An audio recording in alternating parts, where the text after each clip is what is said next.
Carta de 2020. A los accionistas de Berkshire Hathaway. Berkshire ganó $42.500 millones en 2020 según los principios contables generalmente aceptados. Los cuatro componentes de esa cifra son $21.900 millones de beneficios de explotación, $4.900 millones de plusvalías realizadas, $26.700 millones de aumento de las plusvalías netas no realizadas de las acciones que tenemos en cartera y, por último, una pérdida de $11.000 millones por la depreciación del valor de algunas de nuestras filiales y empresas asociadas. Todas las partidas se presentan después de impuestos. Los beneficios de explotación son lo que más cuenta. En Berkshire nos centramos tanto en aumentar este segmento de nuestros ingresos como en adquirir grandes empresas con una situación favorable. El año pasado, sin embargo, no cumplimos ninguno de los dos objetivos. Berkshire no hizo adquisiciones importantes y los beneficios de explotación cayeron un 9%. No obstante, aumentamos el valor intrínseco por acción de Berkshire reteniendo beneficios y recomprando un 5% de nuestras propias acciones. Los dos componentes contables relativos a las plusvalías o minusvalías, realizadas o no, fluctúan caprichosamente de un año a otro, reflejando las oscilaciones del mercado bursátil. Sean cuales sean las cifras actuales, Charlie Munger, mi socio desde hace mucho tiempo, y yo, creemos firmemente que, con el tiempo, las plusvalías de Berkshire por sus inversiones serán sustanciales. Como he subrayado muchas veces, Charlie y yo consideramos las acciones negociables de Berkshire, que a finales de año ascendían a $281.000 millones, como un conjunto de empresas. No controlamos las operaciones de esas empresas, pero compartimos proporcionalmente su prosperidad a largo plazo. Desde un punto de vista contable, sin embargo, nuestra parte de sus ganancias no se incluye en los ingresos de Berkshire. En nuestros libros solo se registra lo que estas empresas participadas nos pagan en dividendos. Según los principios contables generalmente aceptados, las enormes sumas que las empresas participadas retienen en nuestro nombre se vuelven invisibles. Sin embargo, lo que está fuera de la vista no debería estar fuera de la mente. Esas ganancias retenidas no registradas suelen estar creando valor, mucho valor, para Berkshire. Las empresas participadas utilizan los fondos retenidos para ampliar su negocio, realizar adquisiciones, pagar deudas y, a menudo, recomprar sus propias acciones, cosa que aumenta nuestra participación en sus beneficios futuros. Como señalamos en estas páginas el año pasado, los beneficios no distribuidos han impulsado las empresas estadounidenses a lo largo de la historia de nuestro país.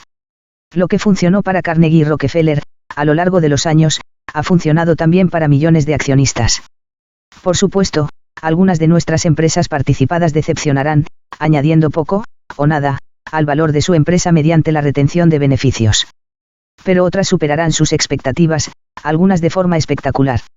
En conjunto, esperamos que nuestra parte de la enorme pila de beneficios retenidos por las empresas no controladas de Berkshire, es decir, lo que otros llamarían nuestra cartera de acciones, nos proporcione con el tiempo una cantidad igual o mayor de plusvalías. A lo largo de nuestros 56 años de mandato, esa expectativa se ha cumplido. El último componente de nuestro resultado contable, esa fea depreciación de $11.000 millones, es casi en su totalidad la cuantificación de un error que cometí en 2016. Ese año, Berkshire compró Precision Castparts, por sus siglas, PCC, y pagué demasiado por la empresa. Nadie me engañó de ninguna manera, simplemente fui demasiado optimista sobre el potencial de beneficios de PCC. El año pasado, mi error de cálculo quedó al descubierto por los acontecimientos adversos en toda la industria aeroespacial, la fuente de clientes más importante de PCC. Al comprar PCC, Berkshire adquirió una buena empresa, la mejor en su sector. Mark Danagan, el CEO de PCC, es un directivo apasionado que vuelca constantemente en la empresa la misma energía que antes de que la adquiriéramos. Tenemos suerte de tenerle al frente.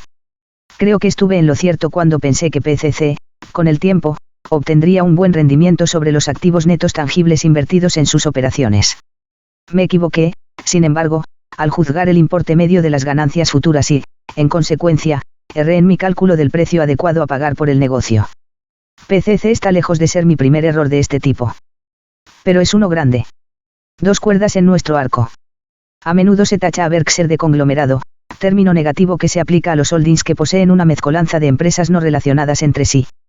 Y sí, eso describe a Berkshire, pero solo en parte. Para entender por qué nos diferenciamos del prototipo de conglomerado, repasemos un poco de historia. A lo largo del tiempo, los conglomerados se han limitado generalmente a comprar empresas en su totalidad. Esa estrategia, sin embargo, tenía 2 problemas importantes. Uno era irresoluble, la mayoría de las empresas excelentes no tenía ningún interés en que nadie las comprara. En consecuencia, los conglomerados ansiosos por concretar adquisiciones tuvieron que centrarse en empresas mediocres que carecían de ventajas competitivas importantes y duraderas. No era un gran estanque en el que pescar. Además, cuando los conglomerados se sumergían en ese universo de empresas mediocres, a menudo se encontraban con que tenían que pagar enormes sumas para hacerse con el control de las mismas. Los aspirantes a conglomerados sabían la respuesta a este problema de pagar demasiado por las empresas, simplemente necesitaban fabricar sus propias acciones, enormemente sobrevaloradas, para poder pagar con ellas las costosas compras. Algo así como decir te pagaré $10.000 por tu perro dándote 2 de mis gatos de $5.000 cada uno. A menudo, las herramientas para fomentar la sobrevaloración de las acciones de un conglomerado implicaban técnicas promocionales y maniobras contables imaginativas que eran, en el mejor de los casos, engañosas y que a veces cruzaban la línea del fraude. Cuando estos trucos tenían éxito, el conglomerado empujaba sus propias acciones hasta, por ejemplo, multiplicar por 3 su valor empresarial con el fin de ofrecer 2 veces su valor las empresas a comprar. Las ilusiones inversoras pueden prolongarse durante un tiempo sorprendentemente largo. Wall Street adora las comisiones que generan esas compras y ventas de empresas, y a la prensa le encantan estas historias. En un momento dado, además, el precio disparado de una acción promocionada puede convertirse en la prueba de que una ilusión es realidad. Al final, por supuesto, la fiesta termina. La historia financiera está repleta de nombres de famosos empresarios que al principio fueron ensalzados como genios por periodistas, analistas y banqueros de inversión, pero cuyos conglomerados acabaron siendo chatarra. Así, los conglomerados se ganaron su terrible reputación. Charlie y yo queremos que nuestro conglomerado posea la totalidad o parte de un grupo diverso de empresas con buenas características económicas y buenos gestores, pero que Berkshire controle estas empresas no nos importa. Tardé un tiempo en darme cuenta. Pero Charlie, y también mi lucha de 20 años con el negocio textil que heredé en Berkshire, finalmente me convenció de que poseer solo una parte de un negocio maravilloso es más rentable, más agradable y mucho menos trabajo que luchar con el 100% de una empresa marginal. Por esas razones, nuestro conglomerado seguirá siendo una colección de negocios controlados y no controlados. Charlie y yo simplemente invertiremos su capital en lo que creamos que tiene más sentido, basándonos en las fortalezas competitivas duraderas de una empresa, las capacidades y el carácter de su gestión, y el precio. Si esa estrategia requiere poco o ningún esfuerzo por nuestra parte, tanto mejor. A diferencia del sistema de puntuación utilizado en las competiciones de buceo, en las empresas no se puntúa por el grado de dificultad. Además, como advirtió Ronald Reagan, se dice que el trabajo duro nunca ha matado a nadie, pero yo digo por qué arriesgarse. Las joyas de la familia y cómo aumentamos su participación en ellas. Las filiales de Berkshire son una mezcla de empresas que daban empleo a 360.000 personas a finales de año. Puede leer mucho más sobre estos negocios controlados al final de este informe. Nuestras principales posiciones en empresas que poseemos parcialmente y no controlamos se enumeran más adelante en esta carta. Esta cartera de también es amplia y diversa. Sin embargo, la mayor parte del valor de Berkshire reside en 4 empresas, 3 controladas y una en la que solo tenemos una participación del 5,4%. Las 4 son joyas. La de mayor valor es nuestra operación de seguros de daños y accidentes, que durante 53 años ha sido el núcleo de Berkshire. Nuestra familia de aseguradoras es única en el sector de los seguros. También lo es su gerente, Ajit Jain, que se unió a Berkshire en 1986. En conjunto, la flota de seguros opera con mucho más capital que el desplegado por cualquiera de sus competidores en todo el mundo. Esa solidez financiera, unida al enorme flujo de efectivo que Berkshire recibe anualmente de sus negocios no aseguradores, permite a nuestras compañías de seguros seguir con seguridad una estrategia de inversión basada fuertemente en acciones, que no es factible para la inmensa mayoría de las aseguradoras. Esos competidores, tanto por razones regulatorias como de calificación crediticia, deben centrarse en bonos. Y los bonos no son el lugar donde hay que estar hoy en día. ¿Puede usted creer que los ingresos disponibles de un bono del Tesoro estadounidense a 10 años, cuyo rendimiento era del 0,93% a final de año, ha caído un 94% desde el rendimiento del 15,8% que tenía en septiembre de 1981? En algunos países grandes e importantes, como Alemania y Japón, los inversores obtienen un rendimiento negativo en billones de dólares de deuda soberana. Los inversores de renta fija de todo el mundo, ya sean fondos de pensiones, compañías de seguros o jubilados, se enfrentan a un panorama sombrío. Algunas aseguradoras, así como otros inversores en renta fija, pueden tratar de exprimir los patéticos rendimientos ahora disponibles desplazando sus compras hacia bonos con un mayor riesgo. Sin embargo, los préstamos arriesgados no son la respuesta a los inadecuados tipos de interés. Hace 3 décadas, la otrora poderosa industria de ahorro y préstamo se autodestruyó, en parte por ignorar esta máxima. Berkshire disfruta ahora de 138.000 millones de dólares de capital flotante de seguros. Estos fondos no nos pertenecen, pero sí gestionamos. Ese capital flotante tiene algunas similitudes a los depósitos bancarios, el efectivo entra y sale diariamente de las aseguradoras, y el total que tienen cambia muy poco. La enorme suma que posee Berkshire probablemente se mantendrá cerca de su nivel actual durante muchos años y no nos ha supuesto ningún coste. He explicado repetidamente nuestro negocio de seguros en mis cartas anuales. Por lo tanto, este año pediré a los nuevos accionistas que deseen saber más sobre nuestro negocio de seguros y su capital flotante que lean la sección pertinente del informe de 2019. Es importante que comprendan los riesgos, así como las oportunidades, existentes en nuestras actividades de seguros. Nuestro segundo y tercer activo más valioso son la propiedad del 100% de Berkshire en BNSF, el mayor ferrocarril de Estados Unidos en volumen de mercancías, y nuestro 5,4% en Apple. Y en el cuarto puesto está nuestra participación del 91% en Berkshire Hathaway Energy, BHE. Lo que tenemos aquí es una muy inusual empresa de energía, cuyos beneficios anuales han crecido de 122 millones de dólares a 3.400 millones durante nuestros 21 años de propiedad. Tendré más que decir sobre BNSF y BHE más adelante en esta carta. Por ahora, sin embargo, me gustaría centrarme en una práctica que Berkshire utilizará periódicamente para potenciar su participación tanto en sus 4 grandes como en los muchos otros activos que Berkshire posee. El año pasado demostramos nuestra confianza en los negocios que poseemos recomprando el equivalente a 80.998 acciones a de Berkshire, gastando 24.700 millones de dólares en el proceso. Eso aumentó su participación en todos los negocios de Berkshire en un 5,2% sin que tuvieras que tocar tu cartera. Siguiendo los criterios que Charlie y yo hemos recomendado desde hace tiempo, hicimos esas compras porque creíamos que mejorarían el valor intrínseco por acción para los accionistas y dejarían a Berkshire con fondos más que suficientes para cualquier oportunidad o problema que pudiera surgir. En ningún caso pensamos que las acciones de Berkshire deban recomprarse simplemente a cualquier precio. Enfatizo este punto porque los gerentes americanos tienen antecedentes lamentables en destinar más fondos de la empresa a recompras de acciones propias cuando sus precios han subido que cuando han bajado. Nuestro enfoque es exactamente el contrario. La inversión de Berkshire en Apple ilustra claramente el poder de estas recompras. Empezamos a comprar acciones de Apple a finales de 2016 y, a principios de julio de 2018, teníamos algo más de 1.000 millones de acciones de Apple. Cuando terminamos nuestras compras a mediados de 2018, Berkshire poseía un 5,2% de Apple. Nuestro coste por esa participación fue de 36.000 millones de dólares. Desde entonces, hemos disfrutado de dividendos regulares, con una media anual de 775 millones de dólares.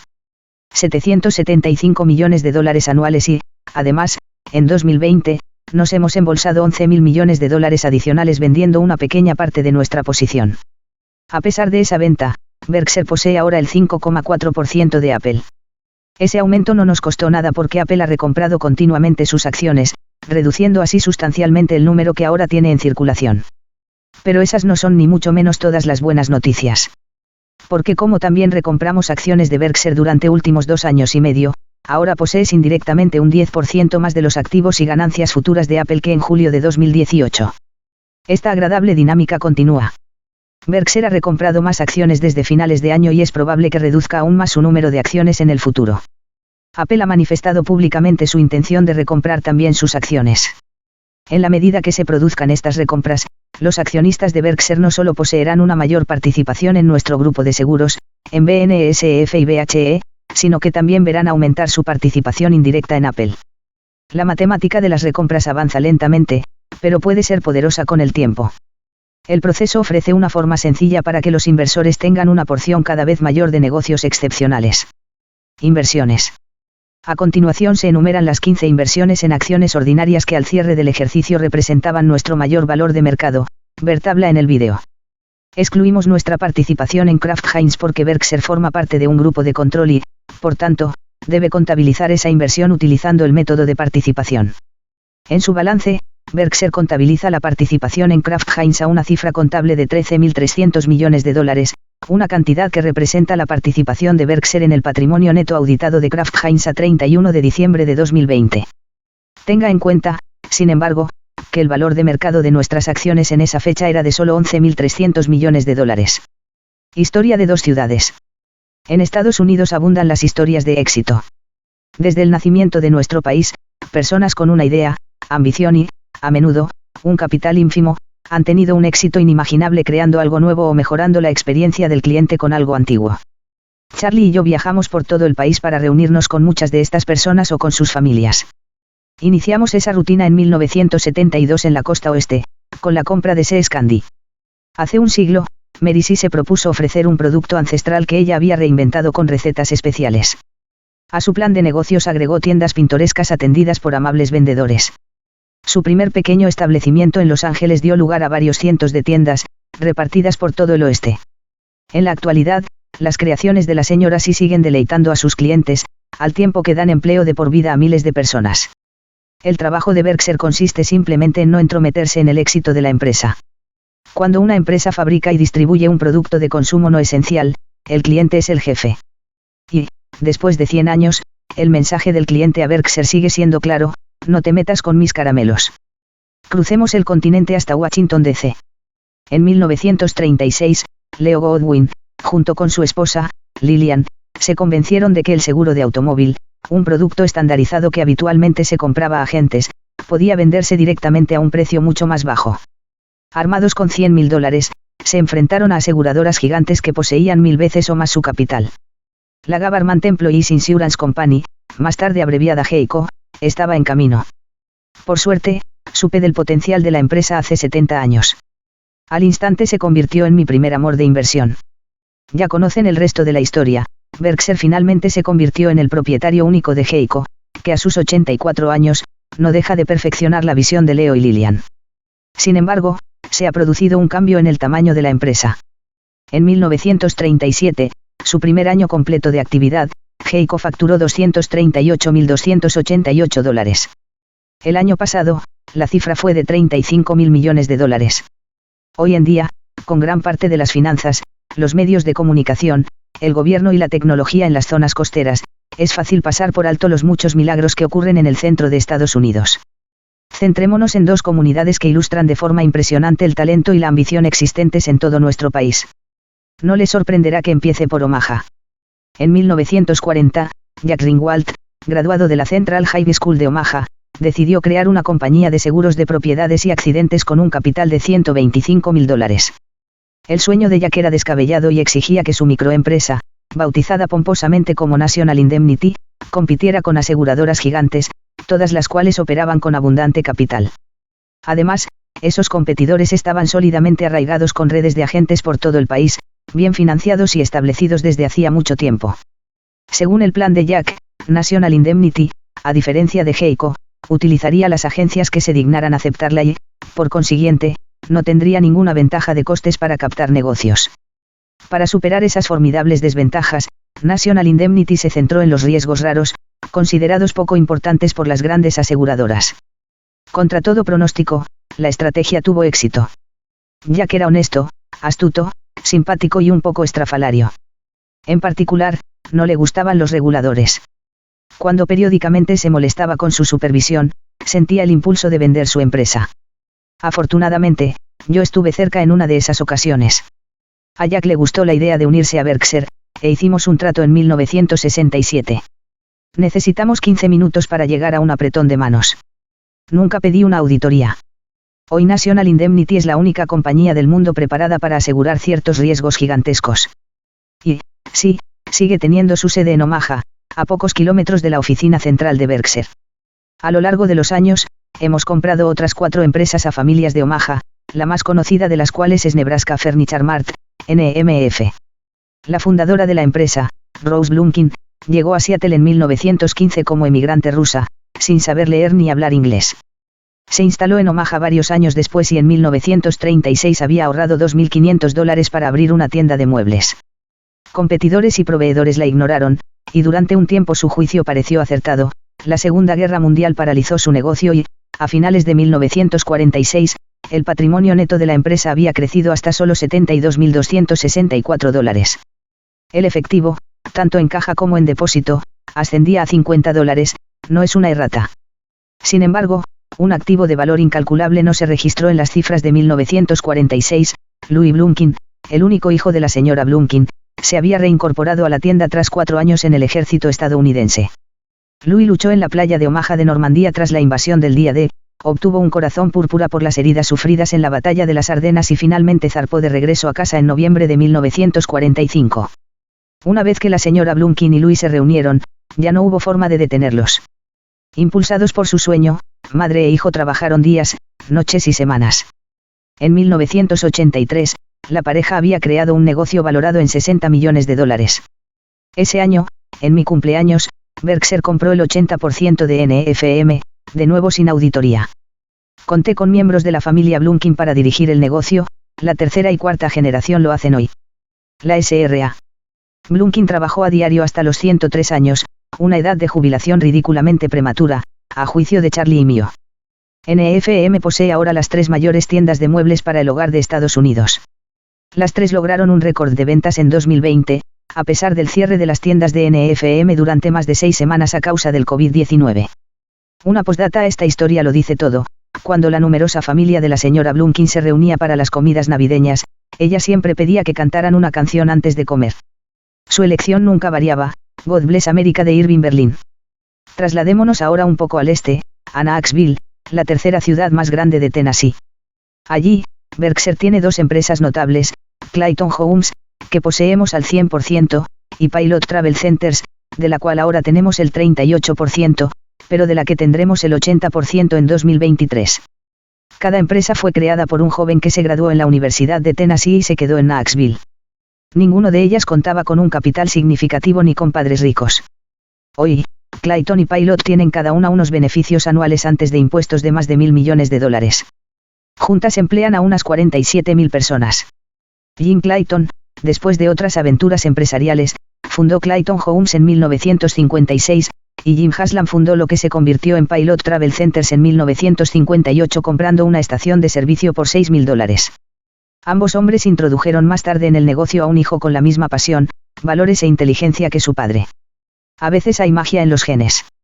Jim Haslam, de 90 años, ha escrito recientemente un libro inspirador en el que cuenta cómo el hijo de Jim Clayton, Kevin, animó a los Haslam a vender gran parte de Pilot a Berkshire. Todos los minoristas saben que los clientes satisfechos son los mejores vendedores.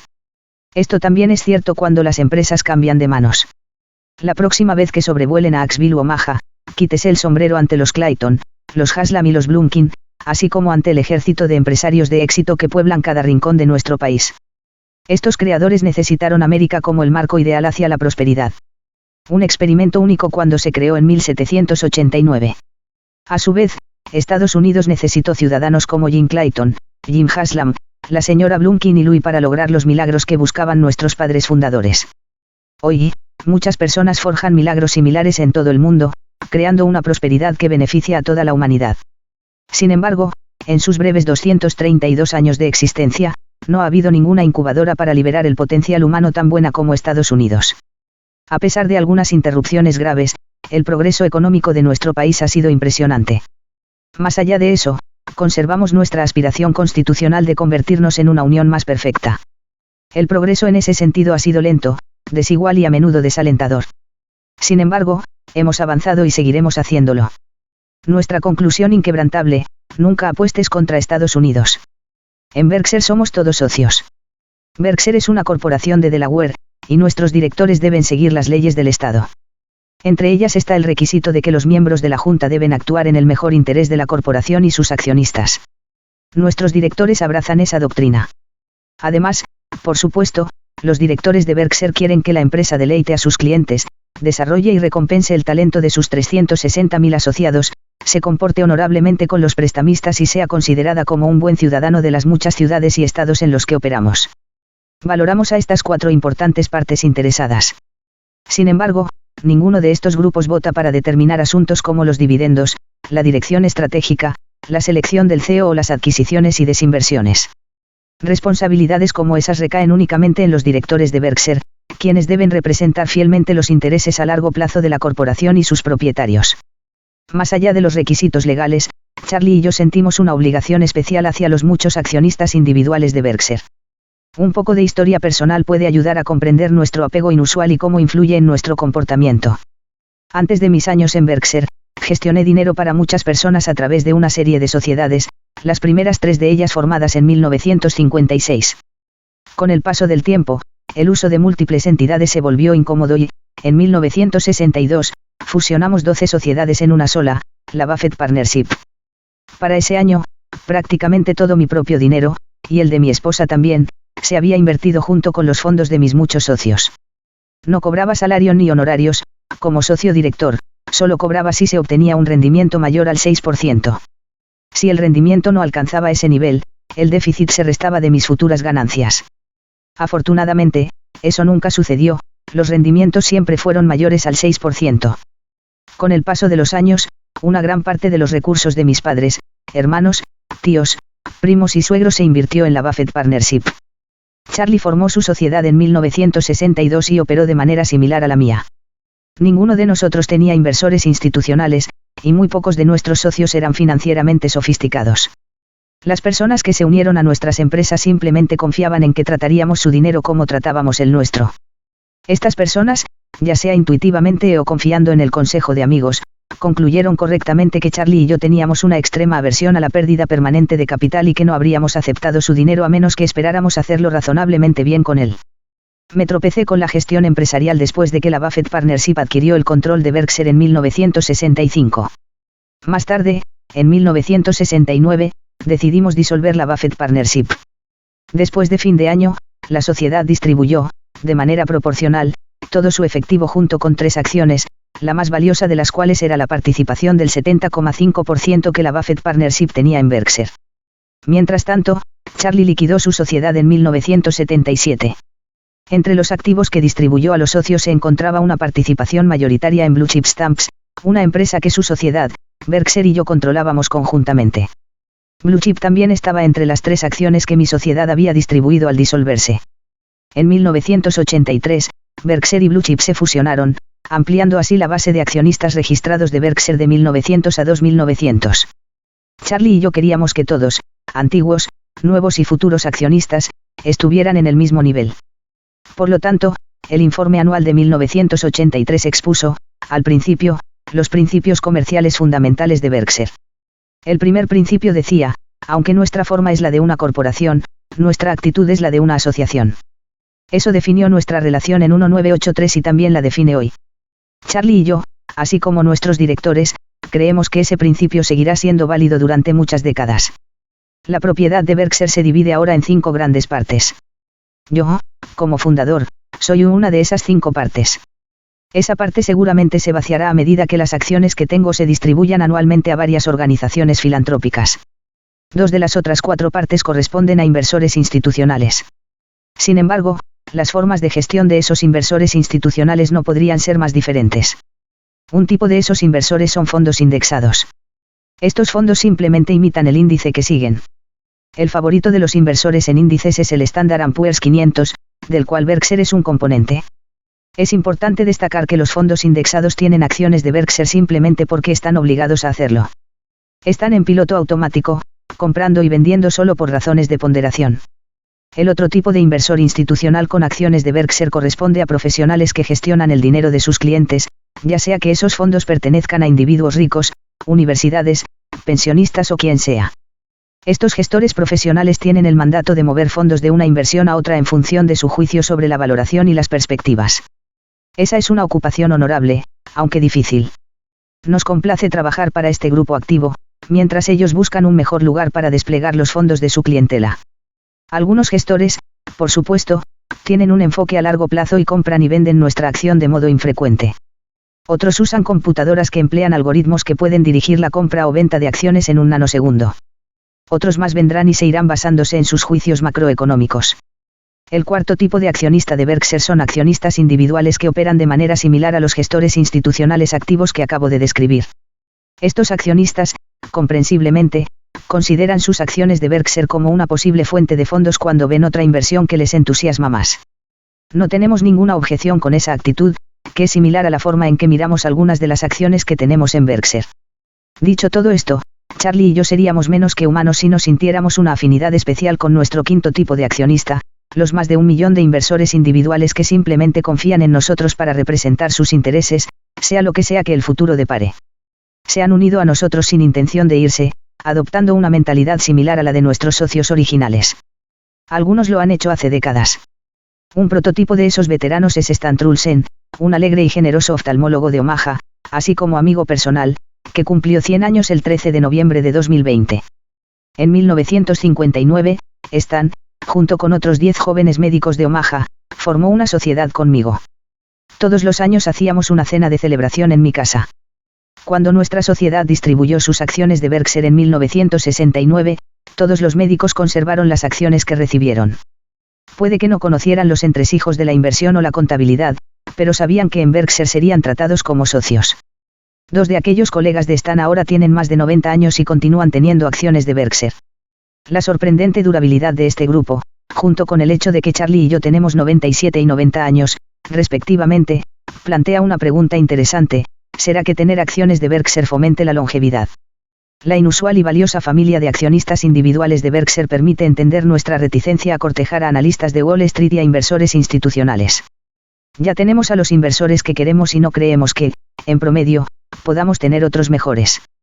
En 1958, Phil Fisher escribió un excelente libro sobre inversiones. En él, comparó la gestión de una empresa con la gestión de un restaurante. Si buscas comensales, dijo, puedes atraer una clientela y prosperar ofreciendo tanto hamburguesas con Coca-Cola como cocina francesa acompañada de vinos exóticos. Pero no debes, advirtió Fisher, cambiar caprichosamente de uno a otro. Tu mensaje a los posibles clientes debe ser consistente con lo que encontrarán al entrar en tus instalaciones. En Berkshire, hemos estado sirviendo hamburguesas y Coca-Cola durante 56 años. Apreciamos la clientela que esta oferta ha traído. Las decenas de millones de otros inversores y especuladores en los Estados Unidos y en otros lugares tienen una amplia variedad de acciones para elegir. Encontrarán gurús del mercado con ideas atractivas. También tendrán analistas técnicos que les dirán lo que un gráfico presagia para el futuro de una acción. Muchos de esos inversores, debo añadir, lo harán bastante bien. De hecho, un mono paciente y sereno, que construya una cartera lanzando 50 dardos a un tablero que tenga todas las empresas del Standard & Poor's 500, disfrutará, con el tiempo, de dividendos y ganancias de capital. Los activos productivos, como granjas, bienes raíces y, también, la propiedad de negocios, producen riqueza, mucha riqueza. La mayoría de los dueños de tales propiedades serán recompensados. Todo lo que se requiere es el paso del tiempo, una calma interior, una diversificación adecuada y una minimización de transacciones y tarifas. Los inversores nunca deben olvidar que sus gastos son los ingresos de Wall Street. Y, a diferencia de mi mono, la gente de Wall Street no trabaja por cacahuetes. Cuando se abran asientos en Berkshire, y esperamos que sean pocos, queremos que sean ocupados por recién llegados que entiendan y deseen lo que ofrecemos. Después de décadas de gestión, Charlie y yo seguimos sin poder prometer resultados. Sin embargo, podemos y hacemos la promesa de tratarlos como socios. Y lo mismo harán nuestros sucesores. Un número de Berkshire que puede sorprenderte. Recientemente, aprendí algo sobre nuestra compañía que nunca había sospechado. Berkshire posee propiedades, plantas y equipos en Estados Unidos con una valoración contable que supera la cantidad de cualquier otra empresa estadounidense. El costo depreciado de estos activos fijos de Berkshire es de $154.000 millones. El siguiente en la lista es AT&T, con propiedades, plantas y equipos por un valor de $127.000 millones. Nuestro liderazgo en la propiedad de activos fijos, no indica, en sí mismo, un triunfo. Los mejores resultados se dan en empresas que requieren activos mínimos para llevar a cabo negocios de alto margen, y que ofrecen bienes o servicios que expandirán su volumen de ventas con pocas necesidades de capital adicional. De hecho, tenemos algunas de estas excepcionales empresas, pero son relativamente pequeñas y, en el mejor de los casos, crecen lentamente. Sin embargo, las empresas con muchos activos pueden ser buenas inversiones. De hecho, estamos encantados con nuestros 2 gigantes, BNSF y BHE. En 2011, el primer año completo de propiedad de BNSF por parte de Berkshire, las 2 empresas tuvieron ganancias combinadas de $4.200 millones. En 2020, un año difícil para muchos negocios, la pareja ganó $8.300 millones. BNSF y BHE requerirán importantes gastos de capital durante las próximas décadas. La buena noticia es que ambas probablemente ofrecerán rendimientos adecuados sobre la inversión incremental. BNSF transporta aproximadamente el 15% de todas las toneladas por milla de bienes que se mueven en los Estados Unidos, ya sea por ferrocarril, camión, tubería, barco o avión. Por un margen significativo, las cargas de BNSF superan las de cualquier otro transportista. La historia de los ferrocarriles estadounidenses es fascinante. Después de 150 años de construcción frenética, intrigas, quiebras, reorganizaciones y fusiones, la industria ferroviaria finalmente emergió hace algunas décadas como madura y racionalizada. BNSF comenzó sus operaciones en 1850 con una línea de 12 millas en el noreste de Illinois. Berkshire compró BNSF a principios de 2010. Desde nuestra compra, el ferrocarril invirtió $41.000 millones en activos fijos. El ferrocarril es un deporte al aire libre, con trenes de 1 milla de largo obligados a operar de manera confiable tanto en frío extremo como en calor, mientras enfrentan todo tipo de terreno, desde desiertos hasta montañas. Ocasionalmente, ocurren inundaciones masivas. BNSF posee 23.000 millas de vías, distribuidas en 28 estados, y debe gastar lo que sea necesario para maximizar la seguridad y garantizar el servicio. Sin embargo, BNSF ha pagado dividendos sustanciales a Berkshire, un total de $41.800 millones. El ferrocarril nos paga, sin embargo, solo lo que queda después de que cumple con las necesidades de su negocio y mantiene un saldo de efectivo de aproximadamente $2.000 millones. Esta política conservadora permite a BNSF pedir prestado a tasas bajas, independientemente de cualquier garantía de su deuda por parte de Berkshire. Una palabra más sobre BNSF: el año pasado, Carl Ice, su CEO, y su número 2, Katie Farmer, hicieron un trabajo extraordinario controlando los gastos mientras navegaban una disminución significativa en los negocios. A pesar de una disminución del 7% en el volumen de bienes transportados, fueron capaces de aumentar el margen de beneficio en 2,9 puntos porcentuales. Carl, como estaba previsto desde hace tiempo, se retiró al final del año y Katie asumió el cargo de CEO. Tu ferrocarril está en buenas manos. BHE y su enfoque inusual en dividendos. A diferencia de BNSF, BHE no paga dividendos sobre sus acciones ordinarias, una práctica muy inusual en la industria de las empresas de servicios públicos eléctricos. Esta política austera ha sido la norma durante los 21 años que llevamos con la empresa. A diferencia de los ferrocarriles, las empresas eléctricas de nuestro país necesitan una renovación masiva cuyos costos finales serán astronómicos. Este esfuerzo absorberá todas las ganancias de BHE durante décadas. Aceptamos el desafío y creemos que la inversión adicional será recompensada adecuadamente. Compromiso con la red eléctrica del oeste. Permítanme contarles sobre uno de los proyectos de BHE, su compromiso de $18.000 millones para rehacer y expandir una porción sustancial de la red obsoleta que actualmente transmite electricidad por todo el oeste de Estados Unidos. BHE comenzó este proyecto en 2006 y espera completarlo para 2030. La llegada de la energía renovable hizo que nuestro proyecto fuera una necesidad social. Históricamente, la generación de electricidad basada en el carbón, que prevaleció durante mucho tiempo, se ubicaba cerca de grandes centros de población. Sin embargo, los mejores sitios para la generación de energía eólica y solar a menudo están en áreas remotas. Cuando BHE evaluó la situación en 2006, no era un secreto que se necesitaba una enorme inversión en líneas de transmisión en el oeste. Sin embargo, muy pocas empresas o entidades gubernamentales estaban en condiciones financieras de levantar la mano después de calcular el costo del proyecto. La decisión de BHE de proceder se basó en su confianza en los sistemas políticos, económicos y judiciales de Estados Unidos. Miles de millones de dólares necesitaban ser invertidos antes de que fluyeran ingresos significativos. Las líneas de transmisión debían cruzar las fronteras de estados y otras jurisdicciones, cada una con sus propias reglas. BHE también tendría que tratar con cientos de propietarios de tierras y firmar contratos complicados tanto con los proveedores que generaban energía renovable como con las empresas que distribuirían la electricidad a sus clientes.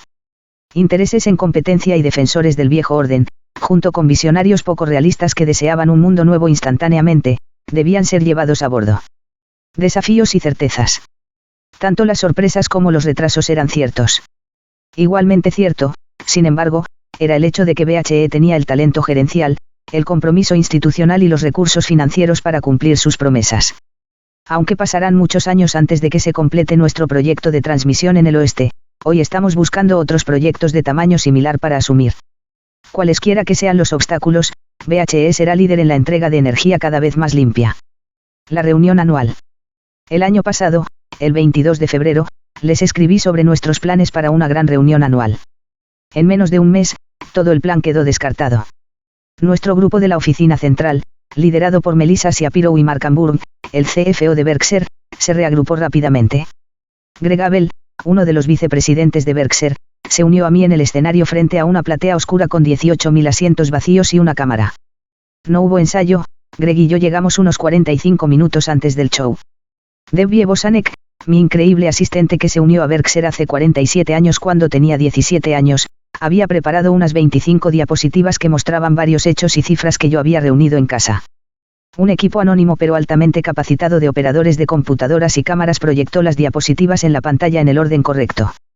Yahoo transmitió todo a una audiencia internacional de tamaño récord. Becky Quick de CNBC, operando desde su casa en Nueva Jersey, seleccionó preguntas de miles que los accionistas habían enviado previamente o que los espectadores le habían enviado por correo electrónico durante las 4 horas que Greg y yo estuvimos en el escenario. Este año, el 1 de mayo, planeamos ir un paso más allá. Nuevamente, confiaremos en Yahoo y CNBC para que funcionen a la perfección. Este año, nuestra reunión se llevará a cabo en Los Ángeles y Charlie estará en el escenario conmigo ofreciendo respuestas durante las 3 horas y media que habrá para preguntas. Lo extrañé el año pasado y, más importante, claramente ustedes lo extrañaron.